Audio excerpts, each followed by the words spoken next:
പത്തനംതിട്ട മെഴുവേലിയിൽ നവജാത ശിശു മരിച്ച കേസിൽ അമ്മയുടെ അറസ്റ്റ് രേഖപ്പെടുത്തി. കൊലക്കുറ്റം ഉൾപ്പെടെയുള്ള വകുപ്പുകൾ ചുമത്തിയാണ് അറസ്റ്റ്. വി ജയശങ്കർ വിവരങ്ങളുമായി ചേരുന്നുണ്ട് പത്തനംതിട്ടയിൽ നിന്ന്. ജയശങ്കർ, വിവരങ്ങൾ എന്താണ്? ഇതിൽ ഈ കുഞ്ഞിൻ്റെ തലക്കേറ്റ ക്ഷതമാണ് മരണകാരണമെന്ന് നേരത്തെ പോസ്റ്റ്മോർട്ടം റിപ്പോർട്ടിൽ വ്യക്തമായിരുന്നു. അത് ഈ അമ്മ വീഴുന്നതിനിടയിലാണോ അതോ അവർ വലിച്ചെറിഞ്ഞതാണോ എന്നുള്ള സംശയമൊക്കെ അവിടെ ബാക്കിയായി നിൽക്കുന്നുണ്ടായിരുന്നു. ഇപ്പോൾ കൊലക്കുറ്റം ഉൾപ്പെടെയുള്ള വകുപ്പുകൾ ചുമത്തിക്കൊണ്ടാണ് അറസ്റ്റ്.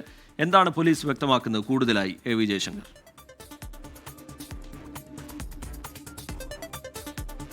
അതായത് റീജിത്ത ചെങ്ങന്നൂരിലെ ആശുപത്രിയിൽ 21-കാരി ചികിത്സയിലായിരുന്നു. ഇന്ന് ആശുപത്രിയിൽ നിന്ന് ഡിസ്ചാർജ് ആയി. പിന്നാലെയാണ് ചെങ്ങന്നൂരിലെത്തിയ ഇലവന്തിട്ട പോലീസ് 21-കാരിയെ അറസ്റ്റ് ചെയ്തത്. ഇവരുടെ അറസ്റ്റ് ആശുപത്രിയിൽ തന്നെ വെച്ച് രേഖപ്പെടുത്തി. അതിനുശേഷം ഇലവന്തിട്ട സ്റ്റേഷനിലേക്ക് ഇവരെ കൊണ്ടുവരികയായിരുന്നു. ഇപ്പോൾ നിലവിൽ 21-കാരി ഇലവന്തിട്ട സ്റ്റേഷനിലുണ്ട്. പോലീസ് സ്റ്റേഷനിൽ വെച്ച് ഇവരെ വിശദമായി ചോദ്യം ചെയ്തുകൊണ്ടിരിക്കുകയാണ്. ഇവരിൽ നിന്ന് കൂടുതൽ കാര്യങ്ങൾ അറിയണമെന്നാണ് പോലീസ് എന്തായാലും പറയുന്നത്. കാരണം വീട്ടുകാർക്കും ഒപ്പം തന്നെ ഈ ഗർഭത്തിന് ഉത്തരവാദിയായ ആൺ സുഹൃത്തിനും ഇക്കാര്യങ്ങളൊന്നും അറിയില്ലായിരുന്നു എന്നാണ് പെൺകുട്ടിയുടെ മൊഴി. അതുകൊണ്ട് തന്നെ ഇക്കാര്യങ്ങളിലൊക്കെ കൂടുതൽ വ്യക്തത ലഭിക്കുന്നതിന് പോലീസ് എന്തായാലും ഇവരെ നിലവിൽ ചോദ്യം ചെയ്തുകൊണ്ടിരിക്കുകയാണ്. കൊലക്കുറ്റം ഉൾപ്പെടെയുള്ള വകുപ്പുകളാണ് 21-കാരിയായ അമ്മയ്ക്കെതിരെ പോലീസ് ചുമത്തിയിരിക്കുന്നത്.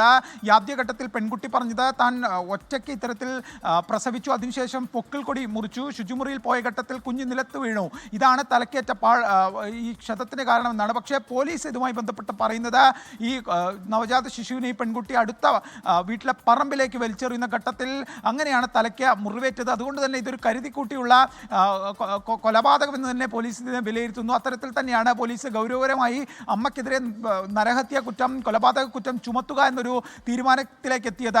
ഇന്നാണ് പോലീസ് ഇതുമായി ബന്ധപ്പെട്ട് അമ്മയ്ക്കെതിരെ ഇത്തരത്തിലൊരു വകുപ്പ് ചുമത്തിയത്.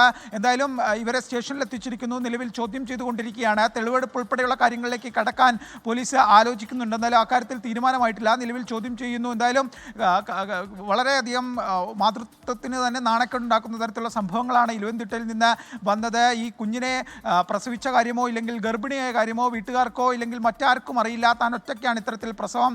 ആദ്യഘട്ടത്തിൽ ഈ സംഭവം പുറത്തറിഞ്ഞതിന്റെ ആദ്യഘട്ടത്തിൽ അവർ ചികിത്സയിലായിരുന്നു. അതുകൊണ്ട് അവരിൽ നിന്ന് വിവരങ്ങൾ തേടുന്നതിന് ചില ബുദ്ധിമുട്ടുകൾ അന്വേഷണ സംഘത്തിനുണ്ടായിരുന്നു. പക്ഷേ പിന്നീട് കാര്യങ്ങൾ ചോദിച്ചറിയുന്ന ഘട്ടത്തിലും ഇങ്ങനെ പരസ്പര വിരുദ്ധമായ കാര്യങ്ങൾ മൊഴി മാറ്റിപ്പറയുന്ന തരത്തിലൊക്കെ അവർ പ്രതികരിക്കുന്നത് ഈ അന്വേഷണത്തിലൊരു വെല്ലുവിളിയാവുന്നുണ്ട് എന്ന് പോലീസ് വിലയിരുത്തിയിരുന്നു. ഇപ്പോഴൊരു വ്യക്തതയിലേക്ക് പോലീസ് വരുന്നുണ്ടോ? ഇവരിങ്ങനെ അടുത്ത പറമ്പിലേക്ക് എറിഞ്ഞു കൊലപ്പെടുത്തിയത് തന്നെയാണ് എന്ന നിഗമനത്തിലേക്കാണോ പോലീസ് പോകുന്നത്? ഈ ആൺ സുഹൃത്തിനെ കേന്ദ്രീകരിച്ചുള്ള അന്വേഷണം എങ്ങനെയാണ്, ജയശങ്കർ?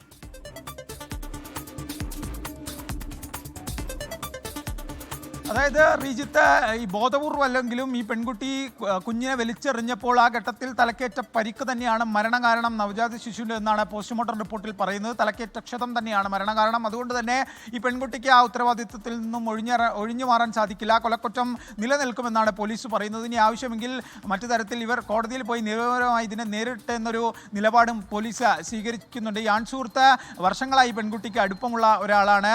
ഇന്നോ ഇന്നലെയോ തുടങ്ങിയൊരു ബന്ധമല്ല എന്നാണ് പോലീസിനോട് ഈ പെൺകുട്ടി പറഞ്ഞത്. പക്ഷേ ഈ ആൺ സുഹൃത്തിനെ പൂർണ്ണമായും സംരക്ഷിക്കുന്ന തരത്തിലുള്ള ഒരു മൊഴിയാണ് ഈ പെൺകുട്ടിയെ പ്രാഥമികമായി പോലീസിന് നൽകിയെന്നാണ് മനസ്സിലാക്കുന്നത്. കാരണം ആ ആൺ സുഹൃത്തിന് പോലും ഇതുമായി ബന്ധപ്പെട്ട ഒരു കാര്യം, പ്രസവിച്ച കാര്യം ഉൾപ്പെടെ ഒന്നും അറിയില്ല എന്നൊരു മൊഴി നൽകിയിട്ടുണ്ട്. അപ്പം വീട്ടുകാർക്കും താൻ പ്രസവിച്ചതോ ഗർഭിണിയായ വിവരമോ അറിയില്ല എന്നൊരു മൊഴിയാണ് പെൺകുട്ടി നൽകിയിരിക്കുന്നത്. ആ മൊഴി പോലീസിനെ സംബന്ധിച്ച് വലിയ ആശയക്കുഴപ്പം ആ മൊഴി വിശ്വസിക്കാൻ പോലീസ് തയ്യാറാത്ത സാഹചര്യമുണ്ട്. കാരണം ഇത്തരത്തിലൊരു സ്ത്രീ ഗർഭിണിയാകുമ്പോൾ അവർക്ക് ശാരീരിക മാറ്റങ്ങൾ ഉണ്ടാകും. ഒപ്പം ഒരു വീട്ടിൽ പ്രസവം നടക്കുമ്പോൾ സ്വാഭാവികമായും അതിൻ്റെ കാര്യങ്ങൾ വീട്ടിലുള്ളവരെങ്കിലും അറിയേണ്ട ഒരു സാഹചര്യമുണ്ട്. പക്ഷേ ആരും അറിയില്ല എന്നൊരു മൊഴി വീട്ടുകാരും നൽകിയിട്ടുണ്ട്. ഒന്നും അറിയില്ല എന്നൊരു മൊഴി വീട്ടുകാരും നൽകിയിട്ടുണ്ട്.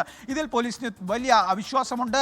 ആ കാര്യങ്ങളിലൊക്കെ വ്യക്തത വേണം. എന്തായാലും ഈ പെൺകുട്ടിയെയും ഒപ്പം തന്നെ കുടുംബാംഗങ്ങളെയും ഒക്കെ ഒറ്റയ്ക്കിരുത്തിയും വെവ്വേറെയും ചോദ്യം ചെയ്യണം. അങ്ങനെ വലിയൊരു ആശയക്കുഴപ്പം ഇവിടെ നിൽക്കുന്നുണ്ട്.